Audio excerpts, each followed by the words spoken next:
He's the funny guy in a bow tie, taking on a very serious subject. This week on Firing Line.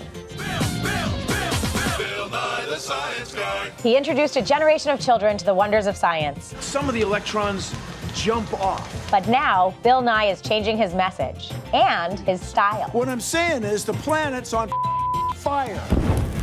He's taking on climate change. And he's taking on the climate skeptics directly. And I'm just saying, you don't actually know because it's unknowable. So why aren't you open to questions? With young people demanding action. If you choose to fail us, I say we will never forgive you. And politicians taking sides. Small, incremental policy solutions are not enough. Global warming and that, a lot of it's a hoax. It's a hoax. What does Bill Nye, the science guy, say now? Firing Line with Margaret Hoover is made possible by the Margaret and Daniel Loeb Foundation. Additional funding is provided by corporate funding is provided by Stevens Inc. Bill Nye, welcome to Firing Line. Thanks for having me. It's a pleasure to have you here. Thousands of young people saw you for many, many years on Bill Nye the Science Guy, a program that you hosted on PBS that ran from 1993 to 1998. You yourself won 7 Emmys personally, and your show won 18 Emmys. And it really informed a generation of youth. That's the goal. That was the goal. Yes, that was the goal. So you're trained as an engineer, and you discovered performance and comedy very early in your life, and then you found really a calling as an educator.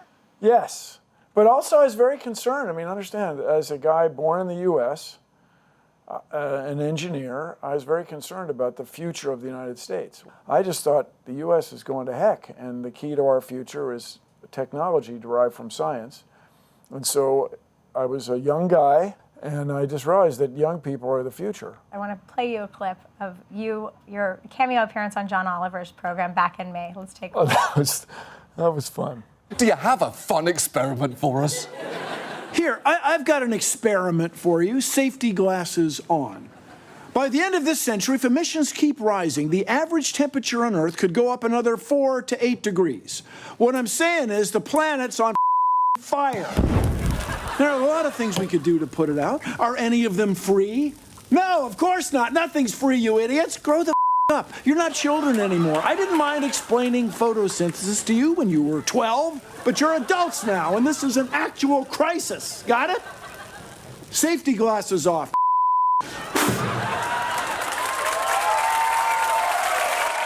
I think we've all broken Bill Nye.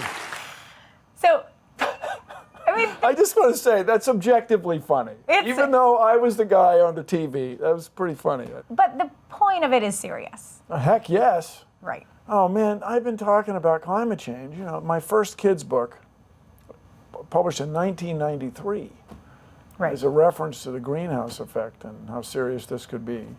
1993 is getting to be a while ago. So, I mean, the idea of climate change is complex, but the science is actually pretty simple. So for the sake of the audience, will you just explain, basically, why is climate change happening? Climate change is happening because humankind has put in a great deal more carbon dioxide and a great deal more methane and a few other gases than would normally be there without us having invented the steam engine and burning coal for a couple centuries, and gas and oil. And the word fossil is an old Latin word that means buried. So this is fuel that we've dug up. So it is ancient sunlight that has been captured chemically in ancient swamps and trees, buried, turned to coal, gas and oil, dug up and burned. So we are burning at a much, much faster rate than it was created. And so we've put a lot of these gases in the air that hold in heat.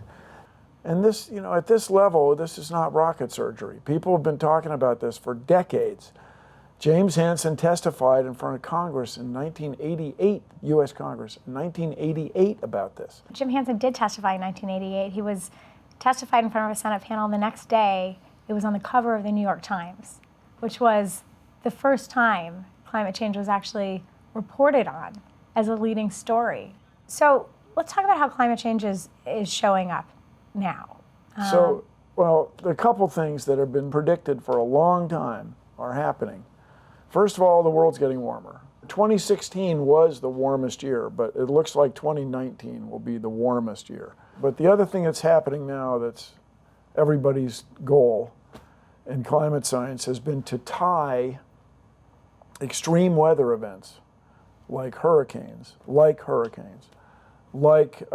catastrophic heat events, like extremely cold events, like a lot of extra snow events, tie any of these things to climate change. Is that correct? Well, yeah, this has been predicted for years, but now the model is getting sophisticated enough to show or predict that a hurricane like Michael or Dorian is gonna move slowly and stay there a long time and dump a lot of water. And so, and because the ocean is warmer, so there's more energy. Bigger, and there's more energy, and they have more water. When the ocean's warmer, the molecules are moving faster, they push each other apart faster, and the air is more turbulent, and the storms are bigger. And people have been predicting this for decades, but now people are able to tie this mathematical model to what's actually happening. So, can we talk about worst case scenarios? The worst case scenarios in terms of what could happen to the Earth in the worst models are of pretty biblical proportions, right? You have migrations of people that could be pushed out of their homelands because of rising temperatures or rising seas, the disappearance of resources, the mass extinction of species. All true, all big doggone deals. How do you deal with this notion that for young people, the scenarios can be so daunting that you can turn them off for fear of not knowing how to tackle it? Real young people are in school right now, they're fed up. They're not going to put up with this stuff. And when they get to be a voting age, they're going to make changes, people. Look out. I want to show you a clip of a young person who actually made news this last week, a Swedish activist named Greta Thunberg, who said this at the UN. Let's take a look. This is all wrong. I shouldn't be up here. I should be back in school on the other side of the ocean. Yet you all come to us young people for hope. How dare you? We will not let you get away with this. Right here, right now, is where we draw the line. The world is waking up, and change is coming whether you like it or not. So what was your reaction when that Right on, went Greta. viral? Right on. And do you believe that it is as dire as she articulates? Yeah, sure. Yes. I don't mean to be dismissive, but people on the science side of this have been talking about this for decades. And now the public consensus is realizing the significance of it. I mean, you're a scientist. I'm certain you acknowledge that the models, depending on how you model it, can have extremely biblical results, or they can be sort of moderately bad results, or the models can show they, continue on the current trend line, which is bad. Yeah, right? so there's varying degrees of what could happen. Is there a risk with the alarmism that you could actually slow down the kind of progress you hope to achieve? So, in the case of Greta Thunberg and the United Nations, the Intergovernmental Panel on Climate Change has been quite conservative. It's been scientists arguing about stuff and actually underplaying the risks. So what does that mean? Walk us through what that looks like. What it's going to be is populations in the developing world, in Asia, South Asia, are going to go somewhere as sea level rise comes up in their relatively lowland countries. And they're going to go somewhere, and where are they going to go? And in the case of what we nominally call the Middle East, the droughts that have become more frequent and more severe have disenfranchised young people, and this leads to trouble. And so if you're asking us on the science education side, the situation is generally worse than is presented. So by critics, you've been criticized for debating climate deniers. By your supporters, you've been heralded for taking on people who are the deniers. So how useful is it? I mean, you debated on the O'Reilly factor with Bill O'Reilly. When you're debating the deniers, how does it help? That guy. Yeah. How does it help spread your message? That when people watch it, the first time I say to everybody, if you believe in something very strongly that's inconsistent with science, It takes a couple years. You're not going to change your mind in a day. It takes hearing the message over and over again. What does it feel like when you're debating the deniers? Does it Well, make your blood pressure go up? Oh, yeah. You have to really focus. And what they want, I believe, is for you to say something you'll regret. You know, Like what? I don't know, calling that person names. I'd like to play a clip from a famous debate that you had with a creationist, Ken Ham, on evolution back in 2014. Let's take a look. What, if anything, would ever change your mind? Well, the answer to that question is, I'm a Christian. And so, as far as the Word of God is concerned, no. No one's ever going to convince me that that the Word of God is not true. Mr. Nye? We would just need one piece of evidence. We would need the fossil that swam from one layer to another. We would need evidence that rock layers can somehow form in just 4,000 years instead of the extraordinary amount. We would need evidence that somehow you can reset atomic clocks and keep neutrons from becoming protons. You bring on any of those things and you would change me immediately. Most people agree that you won that debate, except the flip side of what happened is that it generated an enormous amount of attention for Mr. Ham, who was then able to go raise money to build a Noah's Ark in order to teach creationism. So you're right. I mean, you do this often, though. You're debating people who are the naysayers, who have their own sort of entrenched constituency. And there's a real question about whether you're going to have the ability to change hearts and minds. My audience for that debate was not Ken Ham. No, of course not. My audience is the future. And so I get correspondence all the time, every month or week, from people who are enabled or empowered by watching that debate. Should families be able to teach their children whatever they want if it's inconsistent with science? Well, I guess so. Yeah. But so then what about the state? Should the states be able to regulate the science curriculum of religious schools? What we want in the Science Teachers Association are national standards based on improving the quality of life for everyone. And you guys, this isn't my idea. If you go to Article 1, Section 8 of the U.S. Constitution, Clause 8, it refers to the progress of science and useful arts. It does not refer to, in fact, they went to a lot of trouble to leave religion out of the Constitution, and there were compromises made, and there's reference to God and stuff, but they went to a lot of trouble to get religion out of there because they all, or the Founding Fathers and the women that supported them were from traditions where religion had caused trouble. So it sounds like you're making the argument that the founders believed was consistent with this argument that there should be a national standard. Oh yeah, with progress of science and useful arts. That would absolutely allow a state to regulate the curriculum of religious schools.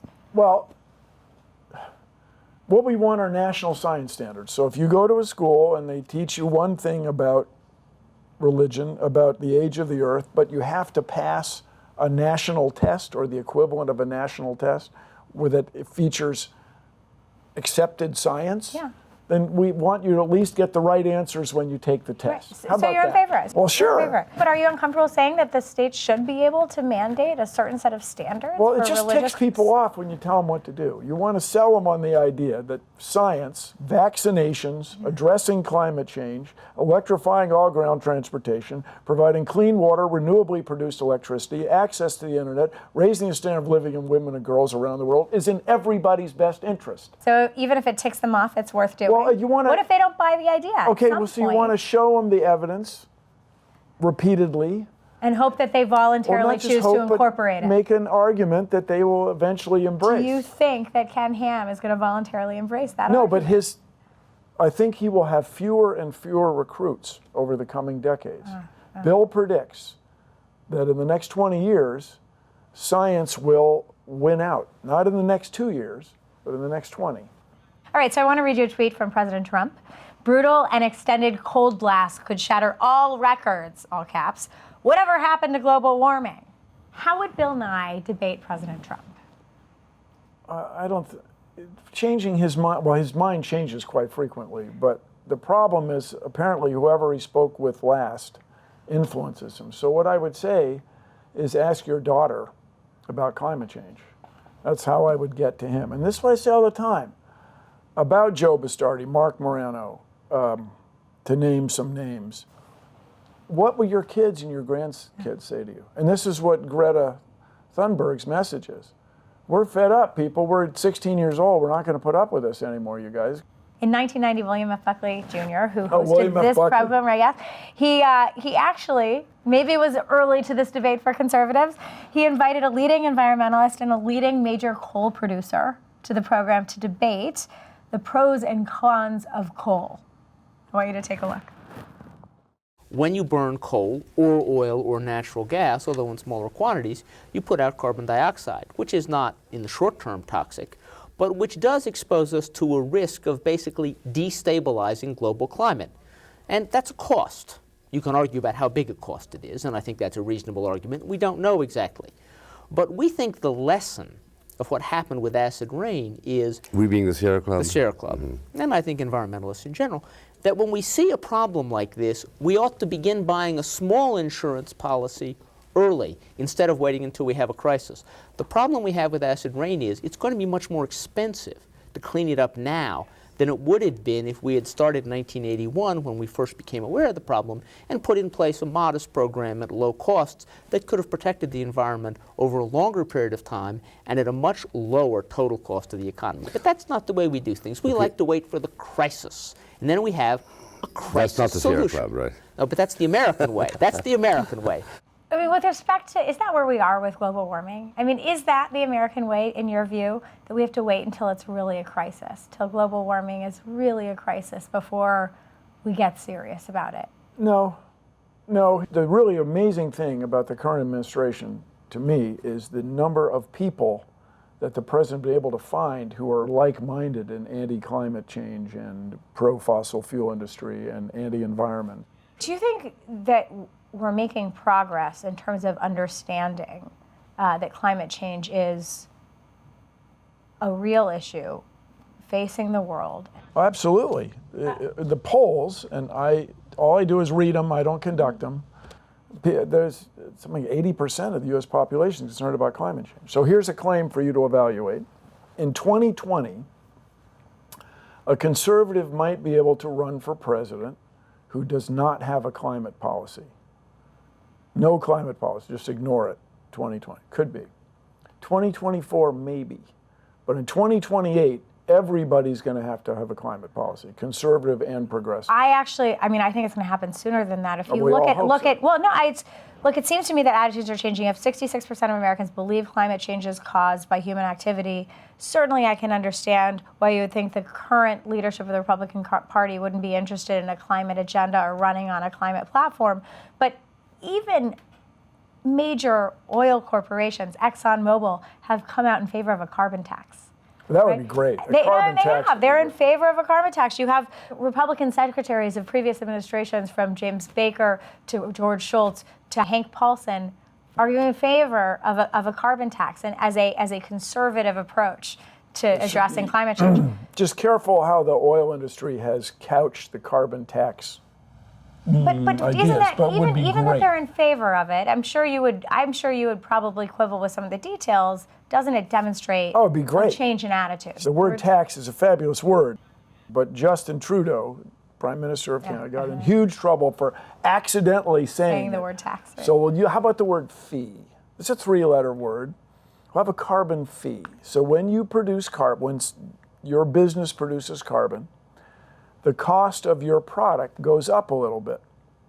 This would discourage the reckless production of carbon or methane, carbon dioxide or methane, and it would encourage innovation and conservation and efficiency.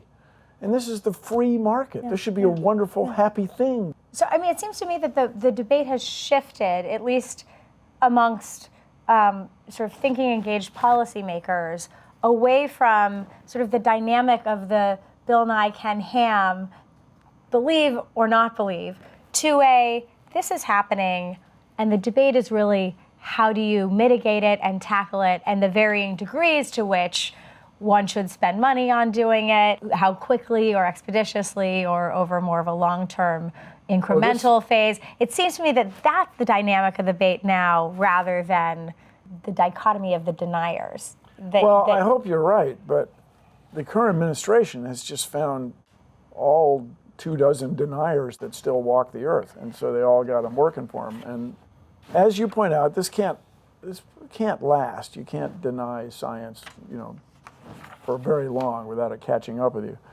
And so I strongly believe we have to view the earth as our home or our house, and that we are in charge. Humans are in charge. And this may not have been our choice. And I'm an REI member, and I love the outdoors. And we all talk about wanting to leave the outdoors alone, and it's natural, and this and that. And there's a huge amount to that. But we are in control. And so we have, in my opinion, we have to take a top-down or much more centralized approach to managing the Earth's climate and our place here on Earth. And this requires international cooperation and everybody acknowledging that climate change is a serious problem and we're going to address it. We are a leader in the well, we want to. In the carbon reduction space. I mean, the United States has reduced its carbon emissions more than any other country. I mean, China is responsible for 30% of the world's carbon emissions. So how do you deal with this tension of these other post-industrialized nations who actually are worse offenders by a significant margin than the United States and convince them to change their policies? Okay, so in the case of China, they have a situation now where people can't be outside in their capital city on certain days of the year because the air is so bad. People aren't going to put up with that. And this what about, there's an expression which I really like, whataboutism. No, but I'm not doing whataboutism. I'm actually asking, if you're looking at Greta Thunberg, and she's saying, shame on you all, because I'm going to have to inherit a world that has more carbon emissions and more pollutants than you guys had. And we're working with these partners across the world, and we're not encouraging or helping. What do we do about the ones who are even worse offenders than us that actually have no interest or aim to stop burning coal in the next 10 years? What makes you say they have no interest? They're caught up in the same thing. Right. Well, this is the thing. There's India, for example, will continue to burn coal until 2030 at least. China is also continuing to burn coal for at least the next decade. So how do you look at Greta Thunbergs of the world and say, we're doing our part, but we can't do anything about that? So China is also the world's largest manufacturer, or China writ large. Manufacturers in China are the largest manufacturer of solar panels. They are, but does that mitigate the fact that they're still burning coal? Well, so you guys, let's address these problems. And so by making... How do you do it is my question. Well, messing up decades negotiated international trading agreements is probably not the best way to influence another government, for example. So we got to convince or show everybody that we're all in this together and solve these problems. I want us to be leaders. And so let's lead. And we can do this. Do you think that addressing it will be solved through technological innovation? That there's an argument that we're pretty clever animals. We've worked our way out of binds we've been in the past previously, and we'll probably think through and create and innovate our way out of this one as well. And there are really interesting sort of technological ideas, hypotheses that are really being looked at, spraying the atmosphere with particles that can reflect. That is madness. You think that is madness? Open-minded, of course, but if you Why spray, is that madness? okay, so it's this. There's a word which is you can understand without much thinking. Geoengineering. We're going to engineer the whole Earth. Okay, if you put particles in the atmosphere to reflect sunlight, what if there's some global conflict? What if people start pulling out of treaties? What if people stop supplying? And then you stop putting the particles in the atmosphere. Then you stop cooling the Earth off, and all this carbon dioxide, methane you put in the meantime now just sends this greenhouse effect into an overwhelming, very fast climate, much faster than it would have been climate change. Okay, so bottom line, do you think we can innovate our way out of this? Yeah, but it's going to take working the problem from both ends, or every end. It's going to take innovation, it's going to take investment, it's going to take education. And you can't we have to stop burning fossil fuels, and that's not something that's going to be accomplished technically. It's going to take political decisions, and the sacrifices are really hard for people of my age or your age to really grasp. You know, I try to understand it. I do my best, but we can solve enormous problems. And my 3 ideas, you know, you can read lists of 25 things we need to do or 54 things we need. You have 3. Try 3. Clean water, renewably produced, reliable electricity, access to the internet. If we had those 3 things for everybody on Earth, we would change the world. But this is going to take everybody working together and accepting that the Earth is it. As Carl Sagan said, this is where we make our stand. There's no cavalry coming over the hill. There's no planet B. There's no planet B. This is it. So let's go, people. Let's work together and change the world. Bill, thank you for coming to Firing Line. Thank you. All right. Firing Line with Margaret Hoover is made possible by the Margaret and Daniel Loeb Foundation. Additional funding is provided by corporate funding is provided by Stevens, Inc.